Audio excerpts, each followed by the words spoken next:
So I'm going to do a quick little throwback on Ron Paul's old argument. Now, this is actually one of the things that made me want to do a throwback type series to begin with.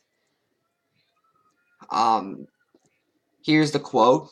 Capitalism should not be condemned since we haven't had capitalism.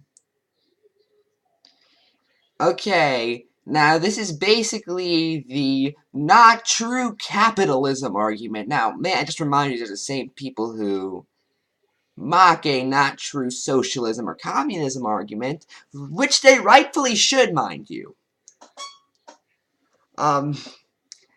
However, when you replace the word socialism or communism with a word they like capitalism, they clap along and go, that man's an intellectual. That man is just intelligent. But, okay. Let's actually talk about the argument. First off, it's a stupid argument. It shouldn't be condemned because we haven't had it. Well, you know, Ron, we've never had a dogocracy where dogs controlled everything. Does that mean that dogocracy should not be condemned since we haven't had dogocracy yet? Flyocracy should not be condemned, where flies control everything, since we haven't had a flyocracy yet. You can see what I mean. That's just an extremely stupid argument on the surface. However, let's dig a little deeper. Let's actually talk about why that argument doesn't even work if you accept the notion of, no, it's a valid. It's just the base bones of it are valid because we have had capitalism before.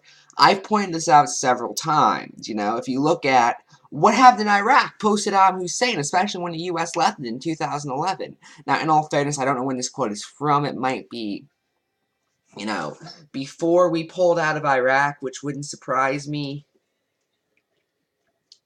However, when you look at societies that had no government, what typically happens, Somalia is a great example, and they're against bringing that up, because they call it, like, that's destabilization, ooh. When, in reality, the only way a government couldn't be destabilized to create a full-on anarcho-capitalist libertarian society is if Lysenkoism just all of a sudden started working.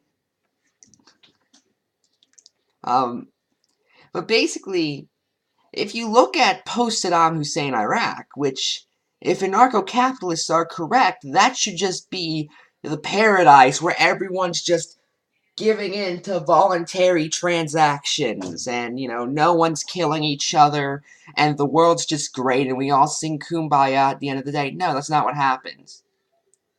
What actually typically happens is, well, a power vacuum formed. And that created ISIS. Whoops. And that's the thing. We can never have a truly anarcho-capitalist, I was gonna say state, but a truly anarcho-capitalist country, would that work? Like the ones that Ron Paul typically advocates for.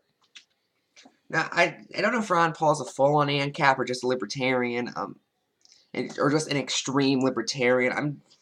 But the ones his followers who are typically anarcho-capitalists advocate for can't exist because whenever we get close to one, a power vacuum forms and it turns into who can shoot their Tommy guns or their, I don't know, there wouldn't be any gun regulations. Well, I'll just say a machine gun. Or who can launch their recreational nukes at each other the best. Oh, God. Yeah, I think I actually once saw this image that summed up anarcho-capitalism perfect. That's ignoring the fact that anarcho-capitalism cannot really deal with issues like climate change. Like, I once saw this image that was like, I'm trying to remember what it said. When climate change makes all your child workers die of heat stroke, so you launch recreational nukes at the sun for violating the nap. That's anarcho-capitalism's response to things like that. You know, the fact that private prisons have been proven to not work, they just don't care about that. Just so on and so on. And it all comes back to the argument of, well, that wasn't true capitalism. Which, first off, can be sometimes just wrong. But second off, implies that it's actually physically possible. I would be an anarcho-capitalist if you could just prove to me it was physically possible. I don't think it is. I just don't. And there's also the facts that, you know, privatized healthcare doesn't work as well as universal healthcare, etc., etc. Anyway, that's it. I'm Ephrom, and good night.